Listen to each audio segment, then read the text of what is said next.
നിങ്ങൾ എന്റെ അച്ഛനാണോ? അതെ, അതെ മകനെ, ഞാൻ തന്നെയാണ് നിന്റെ അച്ഛൻ. സമയം രാവിലെ 6 മണി. ന്യൂഡൽഹി റെയിൽവേ സ്റ്റേഷനിൽ യാത്രക്കാരുടെ തിരക്ക് തുടങ്ങിയിരുന്നു. പ്ലാറ്റ്ഫോം നമ്പർ 3ന്റെ കോണിൽ ഒരു ചെറിയ പയ്യൻ തന്റെ ചായപാത്രവും കുറച്ച് പ്ലാസ്റ്റിക് കപ്പുകളുമായി ഇരിക്കുന്നുണ്ടായിരുന്നു. അവന്റെ പേര് രോഹിത്. പ്രായം വെറും 12 വയസ്സ്. അവന്റെ വസ്ത്രങ്ങൾ കീറിപ്പറിഞ്ഞതായിരുന്നു, പക്ഷേ വൃത്തിയുള്ളതായിരുന്നു. മുഖത്ത് നിഷ്കളങ്കതയും കണ്ണുകളിൽ അവന്റെ പ്രായത്തിനനുസരിച്ച് വളരെ ആഴത്തിലുള്ള ഒരു പ്രത്യേക വേദനയും ഉണ്ടായിരുന്നു. തനിക്ക് ഒരിക്കൽ മറ്റൊരു ജീവിതം ഉണ്ടായിരുന്നു എന്ന് രോഹിത്തിന് അറിയില്ലായിരുന്നു. ഒരു വലിയ വീടുണ്ടായിരുന്നു, വില കൂടിയ കാറുകൾ ഉണ്ടായിരുന്നു. അതിലുപരി അവന്റെ അച്ഛൻ ഒരു IAS ഉദ്യോഗസ്ഥനായിരുന്നു എന്നതായിരുന്നു ഏറ്റവും വലിയ കാര്യം. തന്റെ യഥാർത്ഥ പേര് രോഹിത് രാജ് എന്നാണെന്നും തലസ്ഥാനത്തെ ഏറ്റവും പ്രശസ്തമായ കുടുംബങ്ങളിൽ ഒന്നിലെ അംഗമായിരുന്നു എന്നും അവൻ അറിയില്ലായിരുന്നു. പ്രേക്ഷകരെ, കൃത്യം 12 വർഷം മുമ്പുള്ള കാര്യമാണിത്. ഉത്തരാഖണ്ഡിലെ മലയോര മേഖലയിൽ ഒരു സർക്കാർ പരിപാടി നടക്കുകയായിരുന്നു. IAS ഉദ്യോഗസ്ഥരായ അമിത് രാജ് തന്റെ ഭാര്യ പ്രിയ രാജിനൊപ്പം അവിടെ പോയിരുന്നു. അവരുടെ 3 വയസ്സുള്ള മകൻ രോഹിത്തും അവരോടൊപ്പം ഉണ്ടായിരുന്നു. അമിത് രാജ് അന്ന് ഉത്തരാഖണ്ഡിലെ ഒരു ജില്ലയിലെ കലക്ടർ ആയിരുന്നു. ഈ പരിപാടിയുടെ പ്രധാന ചുമതല അദ്ദേഹം വഹിച്ചിരുന്നു. പരിപാടിക്ക് 2 ദിവസത്തെ ദൈർഘ്യമുണ്ടായിരുന്നു. ആദ്യ ദിവസം എല്ലാം വളരെ നന്നായി നടന്നു. പ്രദേശവാസികൾ അവരെ സ്നേഹത്തോടെ സ്വീകരിച്ചു. കൊച്ചു രോഹിത്തും സന്തോഷവാനായിരുന്നു. കാരണം അവന് മലകളുടെ പച്ചപ്പ് വളരെ ഇഷ്ടപ്പെട്ടു. അവൻ മാതാപിതാക്കളുടെ കൈകളിൽ പിടിച്ച് അങ്ങോട്ടും ഇങ്ങോട്ടും നടന്നു. 2ാം ദിവസം പരിപാടി വൈകുന്നേരം അവസാനിച്ചു. അടുത്ത ദിവസം അമിതിന് പ്രധാനപ്പെട്ട മീറ്റിംഗ് ഉള്ളതിനാൽ രാത്രി തന്നെ ഡൽഹിയിലേക്ക് തിരിക്കാമെന്നും അമിത് രാജും പ്രിയയും കരുതി. മഴ പെയ്യാൻ സാധ്യതയുണ്ടെന്നും അതിനാൽ താമസിക്കണമെന്നും ഡ്രൈവർ പറഞ്ഞു. പക്ഷേ അമിത്തിന്റെ ഉത്തരവാദിത്തങ്ങൾ കാരണം അവർ പുറപ്പെട്ടു. വൈകുന്നേരം 7 മണിക്ക് അവർ തങ്ങളുടെ സർക്കാർ കാറിൽ ഡൽഹിയിലേക്ക് യാത്രയായി. കൊച്ചു രോഹിത് അമ്മയോടൊപ്പം പിന്നിലെ സീറ്റിലിരുന്ന് ജനലിലൂടെ പുറത്തെ മലകൾ നോക്കിക്കാണുകയായിരുന്നു. തന്റെ ജീവിതത്തിലെ അവസാന സന്തോഷകരമായ നിമിഷമായിരിക്കും ഇതെന്ന് അവൻ അറിയില്ലായിരുന്നു. വഴി മലയോര പ്രദേശവും വളവുകൾ നിറഞ്ഞതുമായിരുന്നു. അമിത് രാജ് വളരെ ശ്രദ്ധയോടെയാണ് കാർ ഓടിച്ചിരുന്നത്. എന്നാൽ 8 മണിയോടെ പെട്ടെന്ന് ശക്തമായ മഴ തുടങ്ങി. മഴ അതിശക്തമായതിനാൽ ഒന്നും കാണാൻ കഴിയുന്നുണ്ടായിരുന്നില്ല. റോഡ് തെന്നിമാറാൻ സാധ്യതയുള്ളതായിരുന്നു. ഒരു വളവിൽ വെച്ച് കാറിന്റെ നിയന്ത്രണം നഷ്ടപ്പെട്ടു. അമിത് രാജ് ശ്രമിച്ചെങ്കിലും കാർ നിയന്ത്രിക്കാൻ കഴിഞ്ഞില്ല. കാർ റോഡിൽ നിന്ന് തെന്നിമാറി ഒരു ആഴമേറിയ കൊക്കയിലേക്ക് വീണു. സ്ഫോടനത്തിന്റെ ശബ്ദം മലയിലാകെ മുഴങ്ങി. പ്രിയാരാജ് സംഭവസ്ഥലത്ത് വെച്ച് തന്നെ മരിച്ചു. അമിത് രാജിന് ഗുരുതരമായി പരിക്കേറ്റെങ്കിലും അദ്ദേഹം ജീവനോടെ ഉണ്ടായിരുന്നു. കൊച്ചു രോഹിത്തിനെ എങ്ങും കാണാനില്ലായിരുന്നു. അതുവഴി പോയ ചില നാട്ടുകാർ ശബ്ദം കേട്ട് സഹായത്തിനായി ഓടിയെത്തി. അമിത് രാജിനെ ഉടൻ തന്നെ ആശുപത്രിയിൽ എത്തിച്ചു. അദ്ദേഹത്തിന് ബോധം വന്നപ്പോൾ ആദ്യം ചോദിച്ചത് രോഹിത്തിനെ കുറിച്ചായിരുന്നു. ഡോക്ടർമാരും പോലീസും കാറിന്റെ നില വളരെ മോശമാണെന്നും രോഹിത്തിനെ എങ്ങും കാണാനില്ലെന്നും പറഞ്ഞു. 3 ദിവസം രക്ഷാപ്രവർത്തന സംഘം കൊക്കയിലും പരിസരത്തും തിരച്ചിൽ നടത്തി. ഹെലികോപ്റ്റർ ഉപയോഗിച്ചും തിരച്ചിൽ നടത്തി. പക്ഷേ കൊച്ചു രോഹിത്തിന്റെ ഒരു അടയാളവും കണ്ടെത്തിയില്ല. കുട്ടി ഒരു പക്ഷേ കൊക്കയിൽ എവിടെയെങ്കിലും കുടുങ്ങുകയോ ഒലിച്ചു പോവുകയോ ചെയ്തിരിക്കാമെന്ന് പോലീസും ഡോക്ടറും വിശ്വസിച്ചു. അമിത് രാജിന്റെ ഹൃദയം തകർന്നു. ഒരൊറ്റ ദിവസം കൊണ്ട് ഭാര്യയെയും മകനെയും നഷ്ടപ്പെട്ടു. മാസങ്ങളോളം അദ്ദേഹം ആശുപത്രിയിൽ കഴിഞ്ഞു. പക്ഷേ ആ രാത്രിയിൽ യഥാർത്ഥത്തിൽ സംഭവിച്ചത് മറ്റൊന്നായിരുന്നു. കാർ കൊക്കയിലേക്ക് വീണപ്പോൾ കൊച്ചു രോഹിത് കാറിൽ നിന്ന് പുറത്തേക്ക് തെറിച്ചു പോയിരുന്നു. അവൻ ഒരു മരത്തിന്റെ കൊമ്പിൽ തട്ടി ബോധരഹിതനായി. എന്നിട്ട് ചരിവിലൂടെ താഴേക്ക് ഉരുണ്ട് ഒരു ചെറിയ നദിയിൽ വീണു. നദിയിലെ വെള്ളം ശക്തമായിരുന്നില്ല, പക്ഷേ ബോധരഹിതനായ കുട്ടിയെ കുറച്ചു ദൂരം ഒഴുക്കി കൊണ്ടുപോയി. ഭാഗ്യവശാൽ അവൻ ഒരു വലിയ കല്ലിൽ തട്ടി നിന്നു. അവന്റെ നെറ്റിയിൽ പരിക്കേറ്റിരുന്നു, പക്ഷേ അവൻ ശ്വാസമെടുക്കുന്നുണ്ടായിരുന്നു. അതേ രാത്രി കൊക്കയിൽ നിന്ന് ഏകദേശം 2 കിലോമീറ്റർ അകലെ രാമു കാക്ക എന്നു പേരുള്ള ഒരാൾ തന്റെ ജോലി ചെയ്യുകയായിരുന്നു. രാമു കാക്ക കാട്ടിൽ നിന്ന് വിറക് വെട്ടി നഗരത്തിൽ വിൽക്കുന്ന ജോലി ചെയ്യുന്ന ഒരു തൊഴിലാളിയായിരുന്നു. അയാൾ വളരെ ദരിദ്രനായിരുന്നു, പക്ഷെ മനസ്സ് വളരെ ശുദ്ധമായിരുന്നു. രാമു കാക്ക രാത്രിയിലാണ് ജോലി ചെയ്തിരുന്നത്. കാരണം പകൽ സമയത്ത് കഠിനമായ ചൂടായിരുന്നു. അവൻ നദിക്കരയിൽ കുറച്ച് ഉണങ്ങിയ വിറകുകൾ ശേഖരിക്കുമ്പോൾ വെള്ളത്തിൽ എന്തോ അനക്കം കണ്ടു. ആദ്യം അതൊരു മൃഗമായിരിക്കുമെന്ന് അയാൾ കരുതി. പക്ഷേ അടുത്തു ചെന്ന് നോക്കിയപ്പോൾ വെള്ളത്തിൽ ഒരു ചെറിയ കുട്ടി കിടക്കുന്നത് കണ്ടു. കുട്ടി ബോധരഹിതനായിരുന്നു, പക്ഷേ ശ്വാസമെടുക്കുന്നുണ്ടായിരുന്നു. രാമു കാക്കയുടെ ഹൃദയം ശക്തിയായി മിടിച്ചു. അയാൾ ഉടൻ കുട്ടിയെ വെള്ളത്തിൽ നിന്ന് പുറത്തെടുത്തു. കുട്ടിയുടെ വസ്ത്രങ്ങൾ കീറിയിരുന്നു. നെറ്റിയിൽ നിന്ന് രക്തം ഒഴുകുന്നുണ്ടായിരുന്നു. എന്തോ അപകടം സംഭവിച്ചതാണെന്ന് രാമു കാക്കക്ക് മനസ്സിലായി. രാമു കാക്ക കുട്ടിയെ തന്റെ ഷർട്ടിൽ പൊതിഞ്ഞ് വേഗത്തിൽ വീട്ടിലേക്ക് ഓടി. അവന്റെ വീട് കാടിന്റെ ഓരത്തുള്ള ഒരു ചെറിയ കുടിലായിരുന്നു. ഭാര്യ വർഷങ്ങൾക്ക് മുൻപ് മരിച്ചു പോയതിനാൽ അയാൾ ഒറ്റക്കാണ് താമസിച്ചിരുന്നത്. വീട്ടിലെത്തി അയാൾ കുട്ടിയുടെ രക്തം തുടച്ചുമാറ്റി തന്റെ കിടക്കയിൽ കിടത്തി. കുട്ടിയുടെ നെറ്റിയിലെ പരിക്ക് അത്ര ഗുരുതരമായിരുന്നില്ല, പക്ഷേ അവൻ ഇപ്പോഴും ബോധരഹിതനായിരുന്നു. രാമു കാക്ക രാത്രി മുഴുവൻ അവനെ പരിചരിച്ചു. അടുത്ത ദിവസം രാവിലെ കുട്ടിയുടെ കണ്ണുകൾ തുറന്നു. അവൻ ഭയന്നു പോയിരുന്നു. കരയാൻ തുടങ്ങി. രാമു കാക്ക അവനെ സ്നേഹത്തോടെ ആശ്വസിപ്പിച്ചു. ഭക്ഷണം കൊടുക്കാൻ ശ്രമിച്ചു. കുട്ടിക്ക് വിശപ്പുണ്ടായിരുന്നതിനാൽ അവൻ കുറച്ച് ഭക്ഷണം കഴിച്ചു. രാമു കാക്ക കുട്ടിയോട് അവന്റെ പേരെന്താണെന്നും മാതാപിതാക്കൾ എവിടെയാണെന്നും ചോദിച്ചു. പക്ഷേ കുട്ടിക്ക് ഒന്നും ഓർമ്മയുണ്ടായിരുന്നില്ല. ഡോക്ടറെ കാണിക്കാൻ പണമുണ്ടായിരുന്നില്ല. പക്ഷേ ഗ്രാമത്തിലെ ഒരു കാരണവൻ പറഞ്ഞു, ഇത് തലക്കേറ്റ പരിക്കിന്റെ കാരണമാകാം. പലപ്പോഴും തലയ്ക്ക് പരിക്കേറ്റാൽ ഓർമ്മശക്തി നഷ്ടപ്പെടാറുണ്ട്. പോലീസിൽ റിപ്പോർട്ട് ചെയ്യണമെന്ന് രാമുക്കാക്ക കരുതി. പക്ഷേ പോലീസ് തന്നെ സംശയിക്കുമോ എന്ന് അയാൾ ഭയന്നു. പാവപ്പെട്ടവനും പോലീസും തമ്മിൽ പലപ്പോഴും പ്രശ്നങ്ങൾ ഉണ്ടാകാറുണ്ടായിരുന്നു. കുറച്ചു ദിവസങ്ങൾക്ക് ശേഷം കുട്ടിക്ക് അല്പം സുഖമായപ്പോൾ രാമു കാക്ക അവന് രോഹിത് എന്ന് പേരിട്ടു. ഈ പേര് നല്ലതാണെന്ന് അയാൾക്ക് തോന്നി. പതിയെ രോഹിത് രാമു കാക്കയോടൊപ്പം താമസിക്കാൻ ശീലിച്ചു. രോഹിത് വളരെ ബുദ്ധിമാനായിരുന്നു. അവന്റെ പഴയ ജീവിതം ഓർമ്മയില്ലായിരുന്നെങ്കിലും കാര്യങ്ങൾ പെട്ടെന്ന് പഠിക്കുമായിരുന്നു. രാമു കാക്ക അവനെ എഴുതാനും വായിക്കാനും പഠിപ്പിച്ചു. രാമു കാക്കയുടെ ജീവിതം എളുപ്പമായിരുന്നില്ല. അയാൾ രാവിലെ 4 മണിക്ക് എഴുന്നേൽക്കും. രോഹിത്തിന് വേണ്ടി ഭക്ഷണമുണ്ടാക്കും. എന്നിട്ട് കാട്ടിൽ പോയി വിറക് വെട്ടും. വൈകുന്നേരം തിരിച്ചുവന്ന് അവനെ പഠിപ്പിക്കും. രോഹിത്തും വിവേകിയായിരുന്നു. അവൻ രാമു കാക്കയെ സഹായിക്കാൻ ശ്രമിക്കുമായിരുന്നു. അവൻ വീട്ടിലെ ജോലികൾ ചെയ്യുകയും ചിലപ്പോൾ രാമു കാക്കയുടെ കൂടെ ചന്തയിൽ പോകുകയും ചെയ്യുമായിരുന്നു. വർഷങ്ങൾ കടന്നുപോയി. രോഹിത് വളർന്നു വലുതായി. അവൻ എപ്പോഴും രാമു കാക്കയെ തന്റെ അച്ഛനായി കരുതി. അയാൾ തന്റെ യഥാർത്ഥ അച്ഛനല്ലെന്ന് അവൻ ഒരിക്കൽ പോലും തോന്നിയില്ല. രാമു കാക്കയും അവനെ സ്വന്തം മകനെ പോലെ സ്നേഹിച്ചു. പക്ഷേ ദാരിദ്ര്യം കാരണം ചിലപ്പോൾ സ്കൂൾ ഫീസ് പോലും കൊടുക്കാൻ കഴിഞ്ഞിരുന്നില്ല. എന്നിട്ടും രാമു കാക്ക ഒരിക്കലും തോറ്റുകൊടുത്തില്ല. രോഹിത് പഠിച്ച് എന്തെങ്കിലും ആകണമെന്ന് അയാൾ ആഗ്രഹിച്ചു. 12 വർഷം കഴിഞ്ഞു. രോഹിത് ഇപ്പോൾ ഒരു ഉത്തരവാദിത്തമുള്ള ചെറുപ്പക്കാരനായി മാറിയിരുന്നു. രാമു കാക്ക ദിവസം ചെല്ലുന്തോറും ക്ഷീണിക്കുന്നതായി അവൻ കണ്ടു. കൈകൾ വിറക്കുന്നുണ്ടായിരുന്നു. ശ്വാസമെടുക്കാൻ ബുദ്ധിമുട്ടുണ്ടായിരുന്നു. രാമു കാക്ക കഷ്ടപ്പെടുന്നത് കണ്ടപ്പോൾ രോഹിത്തിന്റെ മനസ്സ് വേദനിക്കും. രാമു കാക്കയെ സംരക്ഷിക്കേണ്ടത് തന്റെ ഊഴമാണെന്ന് അവൻ മനസ്സിൽ ഉറപ്പിച്ചു. രാമു കാക്കയുടെ ആരോഗ്യം കഴിഞ്ഞ 6 മാസമായി മോശമായി കൊണ്ടിരിക്കുകയായിരുന്നു. അദ്ദേഹത്തിന് ഹൃദയ സംബന്ധമായ പ്രശ്നങ്ങൾ ഉണ്ടെന്നും കഠിനമായ ജോലി ചെയ്യരുതെന്നും ഡോക്ടർ പറഞ്ഞിരുന്നു. പക്ഷേ ദാരിദ്ര്യത്തിന്റെ നിർബന്ധം കാരണം ജോലി ചെയ്യാൻ നിർബന്ധിതനായിരുന്നു. ഒരു ദിവസം രാമു കാക്കയ്ക്ക് കോടാലി എടുക്കാൻ പോലും ബുദ്ധിമുട്ടുണ്ടെന്ന് രോഹിത് കണ്ടു. അദ്ദേഹത്തിന്റെ കൈകൾ വല്ലാതെ വിയർക്കുന്നുണ്ടായിരുന്നു. ആ ദിവസം രോഹിത്തിന്റെ മനസ്സ് വല്ലാതെ വിഷമിച്ചു. വൈകുന്നേരം രാമു കാക്ക ക്ഷീണിതനായി വീട്ടിൽ തിരിച്ചെത്തിയപ്പോൾ രോഹിത് അദ്ദേഹത്തോട് പറഞ്ഞു, കാക്ക, ഇനി നിങ്ങൾ ജോലിക്ക് പോകരുത്. നിങ്ങളുടെ ആരോഗ്യം ശരിയല്ല. രാമു കാക്ക ചിരിച്ചുകൊണ്ട് പറഞ്ഞു, അയ്യോ മോനെ, എനിക്കിപ്പോഴും ജോലി ചെയ്യാൻ കഴിയും. നിന്റെ പഠനം എന്താകും? രോഹിത് ദൃഢതയോടെ പറഞ്ഞു, കാക്ക, നിങ്ങൾ എന്നെ 12 വർഷം വളർത്തി. ഇനി എന്റെ ഊഴമാണ്. ഇനി നിങ്ങൾ വിശ്രമിക്കൂ. ഞാൻ പണം സമ്പാദിക്കാം. രാമു കാക്കയുടെ കണ്ണുകൾ നിറഞ്ഞു. രോഹിത് ഇനി കുട്ടിയല്ലെന്ന് അദ്ദേഹം മനസ്സിലാക്കി. അവനിൽ ഉത്തരവാദിത്ത ബോധം വന്നിരുന്നു.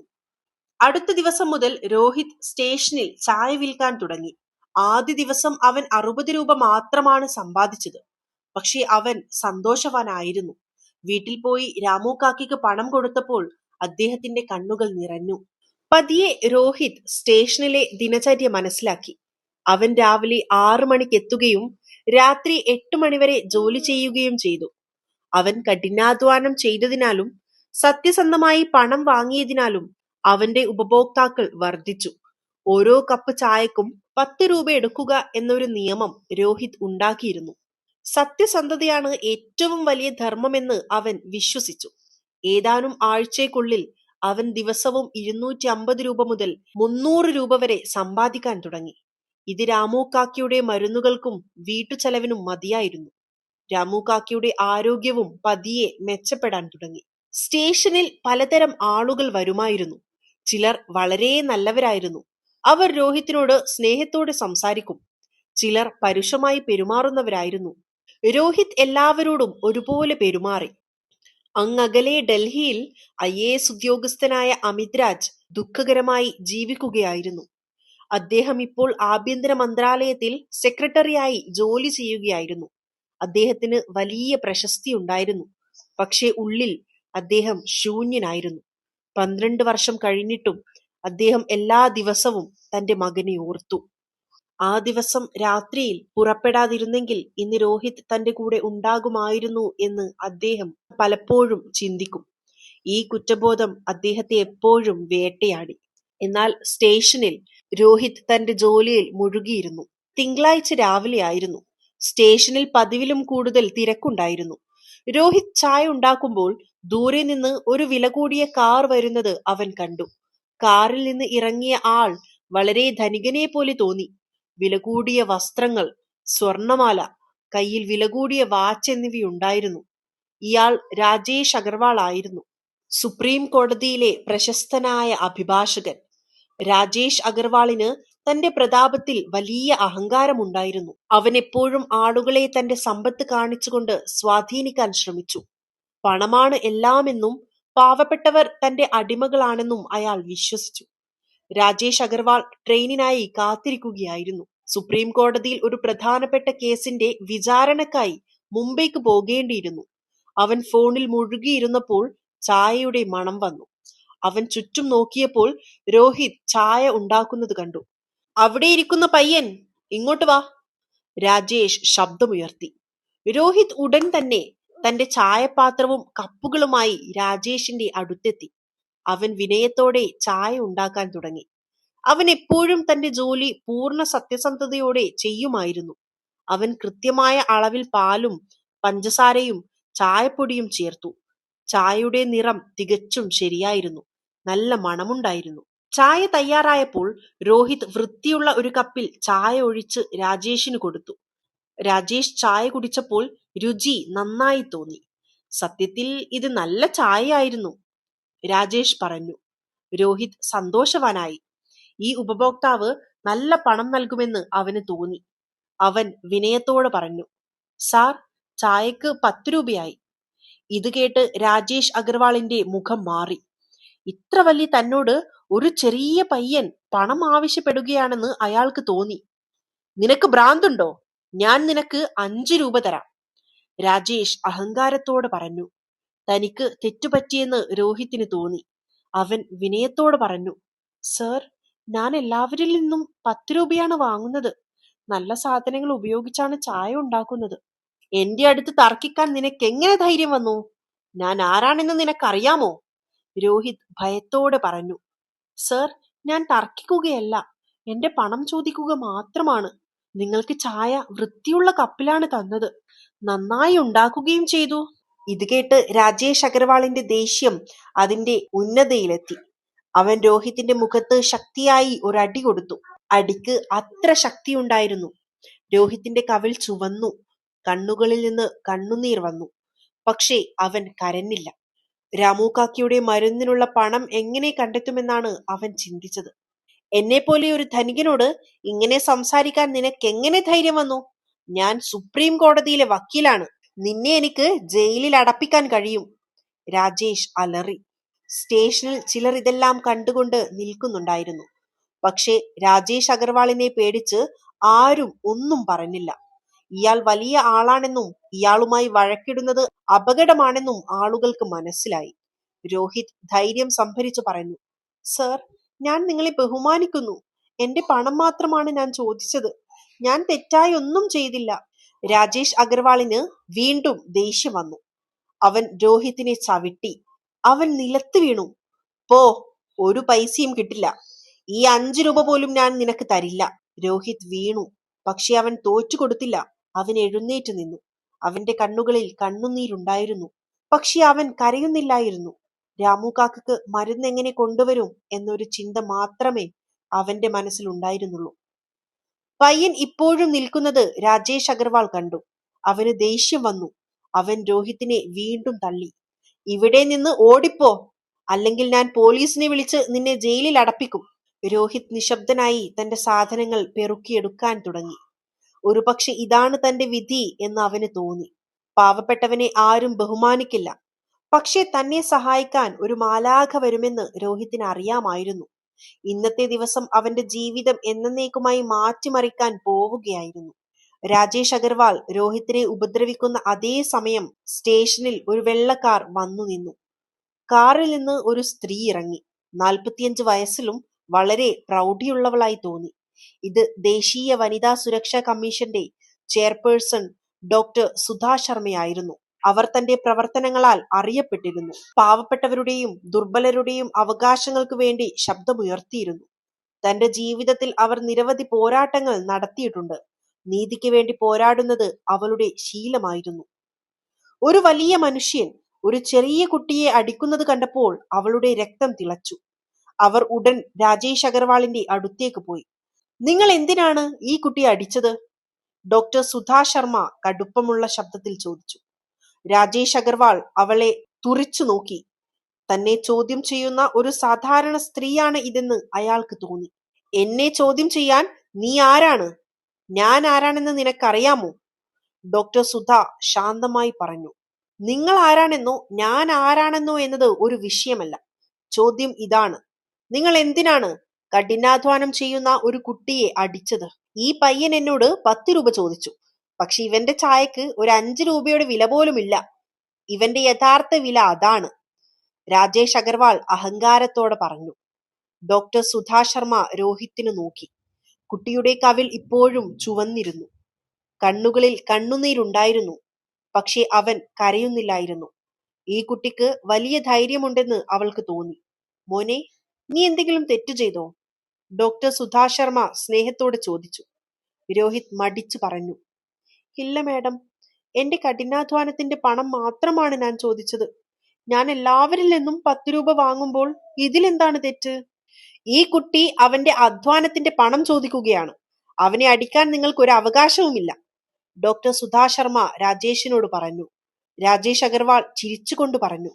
അയ്യോ സ്ത്രീ, നീയും ഇവനെ പിന്തുണക്കുമോ? പോ, നിനക്ക് ചെയ്യാൻ കഴിയുന്നത് നീ ചെയ്യ്. ഞാൻ ഇവന് ഇനി ഒരു പൈസ പോലും തരില്ല. ഡോക്ടർ സുധാ ശർമ്മയ്ക്ക് ഈ മനുഷ്യൻ തികച്ചും തെറ്റാണെന്നും അവനെ ഒരു പാഠം പഠിപ്പിക്കേണ്ടത് ആവശ്യമാണെന്നും മനസ്സിലായി. അവൾ രോഹിത്തിനോട് പറഞ്ഞു. മോനെ, എന്റെ കൂടെ വരൂ. രോഹിത് ആദ്യം ഭയന്നു. ഈ സ്ത്രീ ആരാണെന്ന് അവൻ അറിയില്ലായിരുന്നു. പക്ഷെ ഡോക്ടർ സുധാ ശർമ്മയുടെ കണ്ണുകളിൽ സ്നേഹം കണ്ടപ്പോൾ അവന്റെ ഭയം പോയി. ഈ സ്ത്രീ തന്നെ സഹായിക്കാൻ ആഗ്രഹിക്കുന്നു എന്ന് അവന് മനസ്സിലായി. ഡോക്ടർ സുധാ ശർമ്മയെ കണ്ടപ്പോൾ സ്റ്റേഷൻ ഹൗസ് ഓഫീസർ ഉടൻ എഴുന്നേറ്റ് നിന്നു. ഇവർ വലിയ ഉദ്യോഗസ്ഥയാണെന്ന് അയാൾക്ക് അറിയാമായിരുന്നു. സർ, ഈ കുട്ടിയുടെ FIR എഴുതണം, ഡോക്ടർ സുധാ ശർമ്മ പറഞ്ഞു. രോഹിത് പരിഭ്രമിച്ചു പറഞ്ഞു. മാഡം, ഞാൻ പാവപ്പെട്ടവനാണ്. ഈ ധനികരുമായി ഞാനെങ്ങനെ പോരാടും? ഇത് വെറും 10 രൂപയുടെ കാര്യമാണ്. ഡോക്ടർ സുധാ ശർമ്മ വിശദീകരിച്ചു. മോനെ, ഇത് വെറും 10 രൂപയുടെ കാര്യമല്ല. ഇത് നിന്റെ അഭിമാനത്തിന്റെ കാര്യമാണ്. നിന്റെ ബഹുമാനത്തിന്റെ കാര്യമാണ്. എല്ലാവർക്കും ഇങ്ങനെ സംഭവിക്കാൻ തുടങ്ങിയാൽ ഈ ലോകം എങ്ങനെ മുന്നോട്ടു പോകും? ഈ സ്ത്രീ തന്റെ നല്ലതിന് വേണ്ടിയാണ് ശ്രമിക്കുന്നതെന്ന് രോഹിത്തിന് വൃത്തിയുള്ള കപ്പിലാണ് തന്നത്. നന്നായി ഉണ്ടാക്കുകയും ചെയ്തു. ഇത് കേട്ട് രാജേഷ് അഗർവാളിന്റെ ദേഷ്യം അതിന്റെ ഉന്നതയിലെത്തി. അവൻ രോഹിത്തിന്റെ മുഖത്ത് ശക്തിയായി ഒരടി കൊടുത്തു. അടിക്ക് അത്ര ശക്തിയുണ്ടായിരുന്നു. രോഹിത്തിന്റെ കവിൾ ചുവന്നു. കണ്ണുകളിൽ നിന്ന് കണ്ണുനീർ വന്നു. പക്ഷേ അവൻ കരഞ്ഞില്ല. രാമു കാക്കിയുടെ മരുന്നിനുള്ള പണം എങ്ങനെ കണ്ടെത്തുമെന്നാണ് അവൻ ചിന്തിച്ചത്. എന്നെപ്പോലെ ഒരു ധനികനോട് ഇങ്ങനെ സംസാരിക്കാൻ നിനക്കെങ്ങനെ ധൈര്യം വന്നു? ഞാൻ സുപ്രീം കോടതിയിലെ വക്കീലാണ്. നിന്നെ എനിക്ക് ജയിലിൽ അടപ്പിക്കാൻ കഴിയും. രാജേഷ് അലറി. സ്റ്റേഷനിൽ ചിലർ ഇതെല്ലാം കണ്ടുകൊണ്ട് നിൽക്കുന്നുണ്ടായിരുന്നു. പക്ഷേ രാജേഷ് അഗർവാളിനെ പേടിച്ച് ആരും ഒന്നും പറഞ്ഞില്ല. ഇയാൾ വലിയ ആളാണെന്നും ഇയാളുമായി വഴക്കിടുന്നത് അപകടമാണെന്നും ആളുകൾക്ക് മനസ്സിലായി. രോഹിത് ധൈര്യം സംഭരിച്ചു പറഞ്ഞു, സർ, ഞാൻ നിങ്ങളെ ബഹുമാനിക്കുന്നു. എന്റെ പണം മാത്രമാണ് ഞാൻ ചോദിച്ചത്. ഞാൻ തെറ്റായി ഒന്നും ചെയ്തില്ല. രാജേഷ് അഗർവാളിന് വീണ്ടും ദേഷ്യം വന്നു. അവൻ രോഹിത്തിനെ ചവിട്ടി. അവൻ നിലത്ത് വീണു. പോ, ഒരു പൈസയും കിട്ടില്ല. ഈ 5 രൂപ പോലും ഞാൻ നിനക്ക് തരില്ല. രോഹിത് വീണു. പക്ഷെ അവൻ തോറ്റുകൊടുത്തില്ല. അവൻ എഴുന്നേറ്റ് നിന്നു. അവന്റെ കണ്ണുകളിൽ കണ്ണുനീരുണ്ടായിരുന്നു. പക്ഷെ അവൻ കരയുന്നില്ലായിരുന്നു. രാമു കാക്കക്ക് മരുന്ന് എങ്ങനെ കൊണ്ടുവരും എന്നൊരു ചിന്ത മാത്രമേ അവന്റെ മനസ്സിലുണ്ടായിരുന്നുള്ളൂ. പയ്യൻ ഇപ്പോഴും നിൽക്കുന്നത് രാജേഷ് അഗർവാൾ കണ്ടു. അവന് ദേഷ്യം വന്നു. അവൻ രോഹിത്തിനെ വീണ്ടും തള്ളി. ഇവിടെ നിന്ന് ഓടിപ്പോ, അല്ലെങ്കിൽ ഞാൻ പോലീസിനെ വിളിച്ച് നിന്നെ ജയിലിൽ അടപ്പിക്കും. രോഹിത് നിശബ്ദനായി തന്റെ സാധനങ്ങൾ പെറുക്കിയെടുക്കാൻ തുടങ്ങി. ഒരുപക്ഷെ ഇതാണ് തന്റെ വിധി എന്ന് അവന് തോന്നി. പാവപ്പെട്ടവനെ ആരും ബഹുമാനിക്കില്ല. പക്ഷെ തന്നെ സഹായിക്കാൻ ഒരു മാലാഖ വരുമെന്ന് രോഹിത്തിന് അറിയാമായിരുന്നു. ഇന്നത്തെ ദിവസം അവന്റെ ജീവിതം എന്നേക്കുമായി മാറ്റിമറിക്കാൻ പോവുകയായിരുന്നു. രാജേഷ് അഗർവാൾ രോഹിത്തിനെ ഉപദ്രവിക്കുന്ന അതേ സമയം സ്റ്റേഷനിൽ ഒരു വെള്ള കാർ വന്നു നിന്നു. കാറിൽ നിന്ന് ഒരു സ്ത്രീ ഇറങ്ങി. 45 വയസ്സിലും വളരെ പ്രൗഢിയുള്ളവളായി തോന്നി. ഇത് ദേശീയ വനിതാ സുരക്ഷാ കമ്മീഷന്റെ ചെയർപേഴ്സൺ ഡോക്ടർ സുധാ ശർമ്മയായിരുന്നു. അവർ തന്റെ പ്രവർത്തനങ്ങളാൽ അറിയപ്പെട്ടിരുന്നു. പാവപ്പെട്ടവരുടെയും ദുർബലരുടെയും അവകാശങ്ങൾക്ക് വേണ്ടി ശബ്ദമുയർത്തിയിരുന്നു. തന്റെ ജീവിതത്തിൽ അവർ നിരവധി പോരാട്ടങ്ങൾ നടത്തിയിട്ടുണ്ട്. നീതിക്ക് വേണ്ടി പോരാടുന്നത് അവളുടെ ശീലമായിരുന്നു.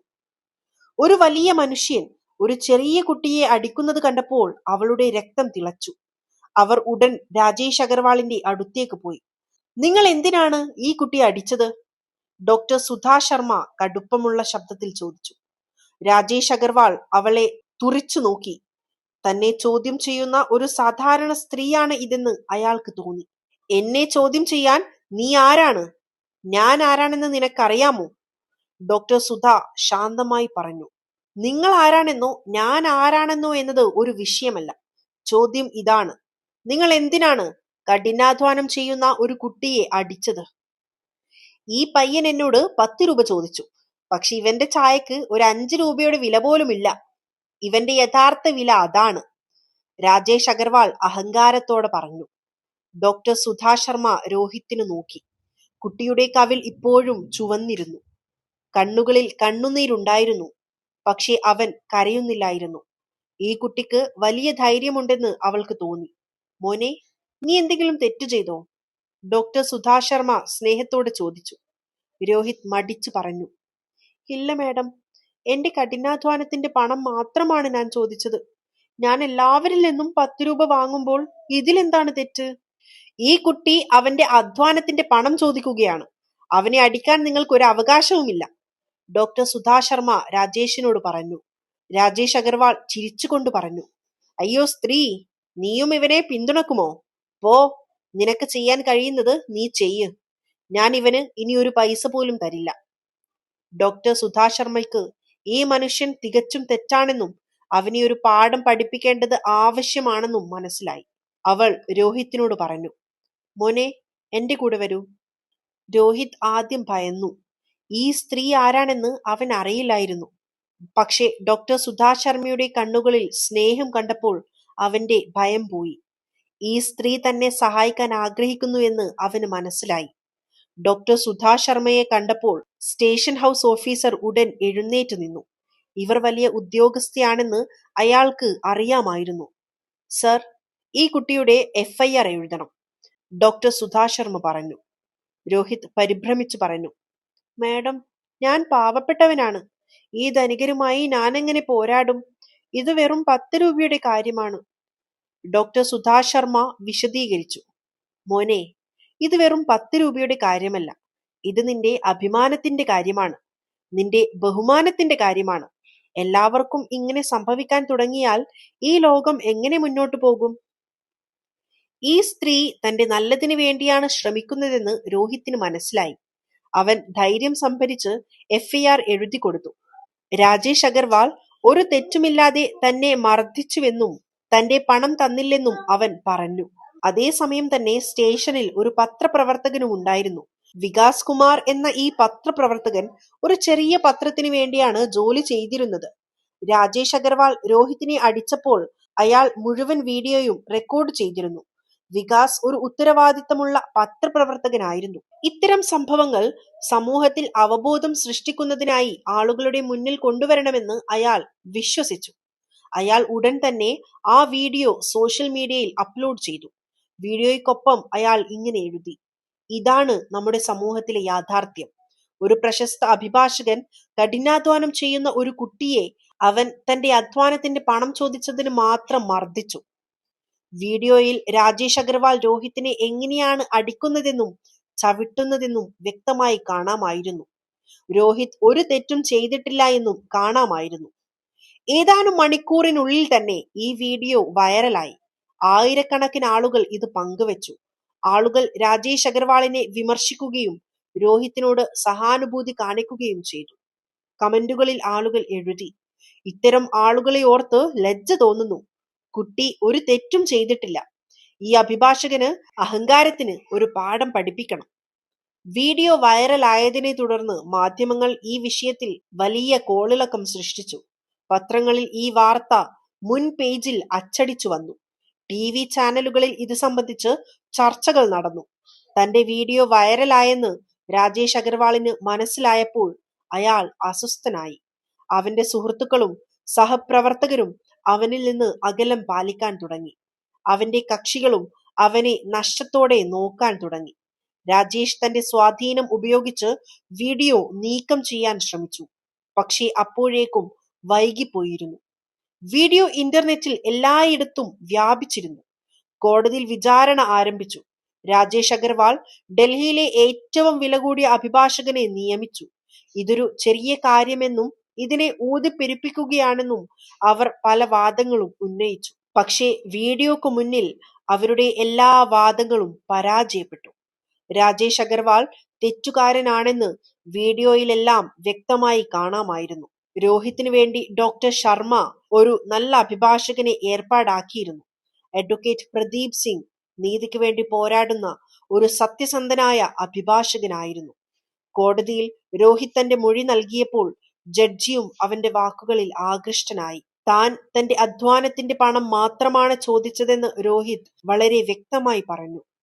ഞാൻ എല്ലാ ദിവസവും ഇവിടെ ചായ വിൽക്കുന്നു. ഞാൻ എല്ലാവരിൽ നിന്നും 10 രൂപ വാങ്ങുന്നു. സർക്കാരിനോടും ഞാൻ അതുതന്നെയാണ് ആവശ്യപ്പെട്ടത്. ഞാൻ തെറ്റായി ഒന്നും ചെയ്തില്ല, രോഹിത് പറഞ്ഞു. താൻ തന്റെ രാമു കാക്കിയുടെ മരുന്നിന് വേണ്ടിയാണ് പണം സമ്പാദിക്കുന്നതെന്നും ഇത് തന്റെ ഉത്തരവാദിത്തമാണെന്നും അവൻ പറഞ്ഞു. ജഡ്ജ് പറഞ്ഞു: ഈ കുട്ടി തന്റെ അവകാശം മാത്രമാണ് ചോദിച്ചത്. കഠിനാധ്വാനം ചെയ്യുന്ന ഒരാളെ അപമാനിക്കുന്നതും മർദ്ദിക്കുന്നതും കോടതിയുടെ കണ്ണിൽ കുറ്റകരമാണ്. രാജേഷ് അഗർവാളിന്റെ അഭിഭാഷകൻ കേസ് ഒതുക്കി ഒത്തുതീർപ്പാക്കാൻ പലതവണ ശ്രമിച്ചു. പക്ഷെ വീഡിയോ അത്ര വ്യക്തമായിരുന്നതിനാൽ രക്ഷപ്പെടാൻ ഒരു വഴിയുമുണ്ടായിരുന്നില്ല. കോടതിയിൽ ദിവസവും തിരക്കായിരുന്നു. ആളുകൾ ഈ കേസിൽ വളരെയധികം താല്പര്യം കാണിച്ചിരുന്നു. മാധ്യമങ്ങളും എല്ലാ ദിവസവും കോടതിക്ക് പുറത്ത് റിപ്പോർട്ട് ചെയ്തിരുന്നു. രോഹിത് എല്ലാ ദിവസവും കോടതിയിൽ പോയിരുന്നു. ഡോക്ടർ സുധാ ശർമ്മ അവനെ പിന്തുണച്ചു. ഭയപ്പെടേണ്ടെന്നും നീതി തീർച്ചയായി ലഭിക്കുമെന്നും അവർ അവനെ മനസ്സിലാക്കി. ഒടുവിൽ വിധി പ്രഖ്യാപിക്കുന്ന ദിവസം വന്നു. കോടതി ഹാൾ നിറഞ്ഞിരുന്നു. മാധ്യമങ്ങളും സാമൂഹ്യ പ്രവർത്തകരും സാധാരണക്കാരും എല്ലാവരും വിധിക്കായി കാത്തിരിക്കുകയായിരുന്നു. ജഡ്ജ് തന്റെ വിധി പ്രഖ്യാപിച്ചു. ഈ കേസിൽ രാജേഷ് അഗർവാൾ കുറ്റക്കാരനാണ്. സമൂഹത്തിൽ പണക്കാരനും പാവപ്പെട്ടവനും തമ്മിൽ വ്യത്യാസമുണ്ടാകാം. പക്ഷെ നിയമത്തിന്റെ കണ്ണിൽ എല്ലാവരും തുല്യരാണ്. കഠിനാധ്വാനം ചെയ്യുന്ന ഒരാളെ അപമാനിക്കുന്നതും മർദ്ദിക്കുന്നതും കുറ്റകരമാണ്. ജഡ്ജ് രാജേഷ് അഗർവാളിന് 6 മാസത്തെ തടവ് ശിക്ഷ വിധിച്ചു. കൂടാതെ രോഹിത്തിന് നഷ്ടപരിഹാരമായി നൽകേണ്ട 5 ലക്ഷം രൂപ പിഴയായി അടക്കാനും ആവശ്യപ്പെട്ടു. ഇത് കേട്ട് കോടതിയിലാകെ കയ്യടി മുഴങ്ങി. നീതി വിജയിച്ചു. ഇത്രയും പണം തനിക്ക് ലഭിച്ചെന്ന് രോഹിത്തിന് വിശ്വസിക്കാൻ കഴിഞ്ഞില്ല. അവൻ ഡോക്ടർ സുധാ ശർമ്മയുടെ കാലിൽ തൊട്ട് കണ്ണീരോടെ പറഞ്ഞു, മാഡം, നിങ്ങൾ എന്നെ ഒരുപാട് സഹായിച്ചു.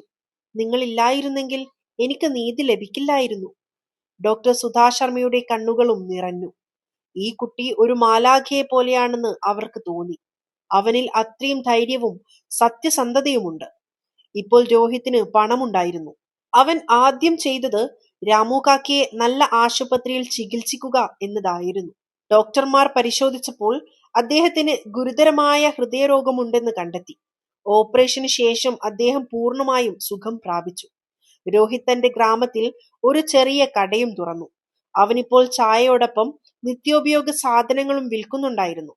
രോഹിത് സത്യസന്ധനായതിനാൽ കട നന്നായി മുന്നോട്ടു പോയി.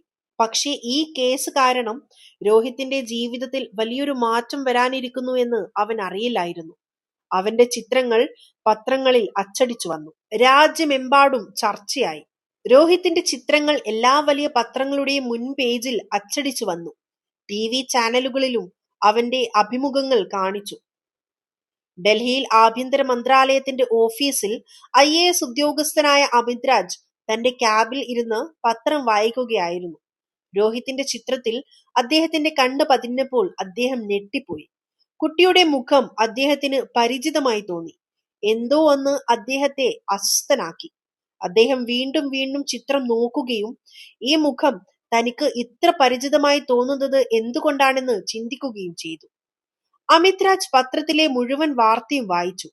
രോഹിത്തിന് 12 വയസ്സായെന്നും 12 വർഷം മുൻപ് രാമു കാക്ക അവനെ നദിയിൽ നിന്ന് രക്ഷിച്ചെന്നും വായിച്ചപ്പോൾ അദ്ദേഹത്തിന്റെ ഹൃദയം ശക്തിയായി മിടിച്ചു.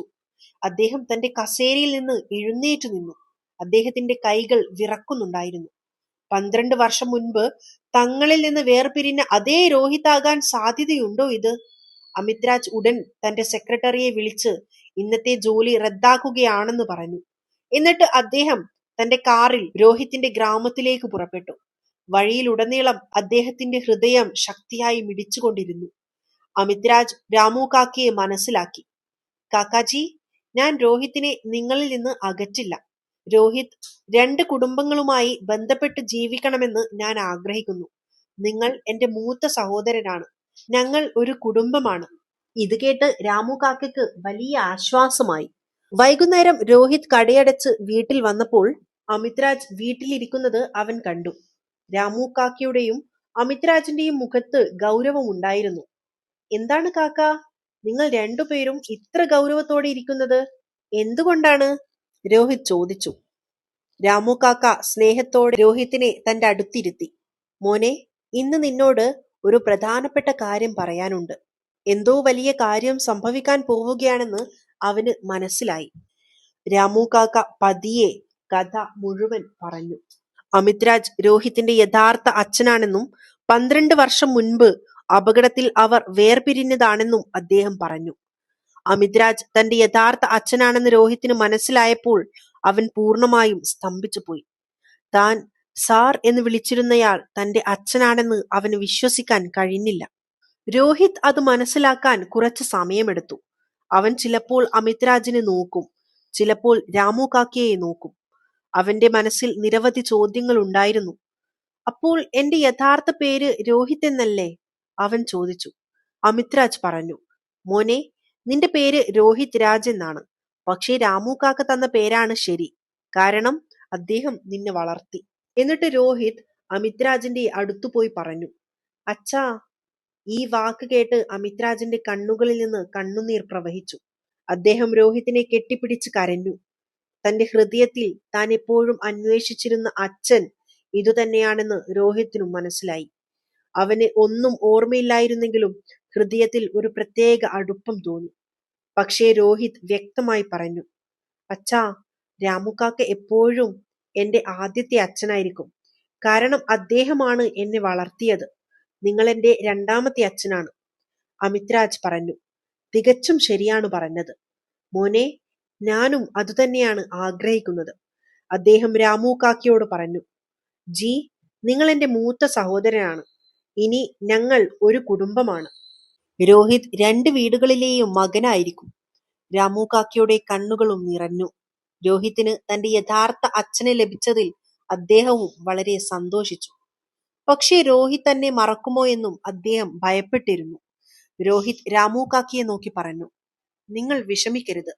നിങ്ങൾ എന്റെ യഥാർത്ഥ അച്ഛനാണ്. കാരണം നിങ്ങൾ എന്നെ വളർത്തി. ഞാൻ നിങ്ങളെ ഒരിക്കലും ഉപേക്ഷിക്കില്ല. ഇപ്പോൾ സന്തോഷത്തിന്റെ അന്തരീക്ഷമായിരുന്നു. 12 വർഷങ്ങൾക്ക് ശേഷം ഒരു കുടുംബം വീണ്ടും ഒത്തുചേർന്നു, അമിത് രാജ് പറഞ്ഞു. രോഹിത്തിന്റെ പഠനത്തിന് ഡൽഹിയിലെ മികച്ച സ്കൂളിൽ ഏർപ്പാട് ചെയ്തു.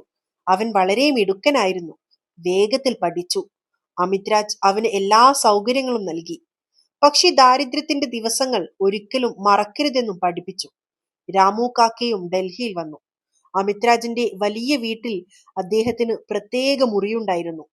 ഇപ്പോൾ അദ്ദേഹം മുത്തച്ഛനെ പോലെ രോഹിത്തിനെ പ്രത്യേകം ശ്രദ്ധിച്ചു. രോഹിത് ഇപ്പോൾ 2 കുടുംബങ്ങളിലെ സ്നേഹത്തിൽ വളരുകയായിരുന്നു. അമിത് രാജ് അവന് ആധുനിക വിദ്യാഭ്യാസം നൽകി. രാമു കാക്ക അവന് ജീവിതത്തിലെ യഥാർത്ഥ മൂല്യങ്ങൾ പഠിപ്പിച്ചു. രോഹിത് തന്റെ കഷ്ടപ്പാടുകളുടെ ദിവസങ്ങൾ ഒരിക്കലും മറന്നില്ല.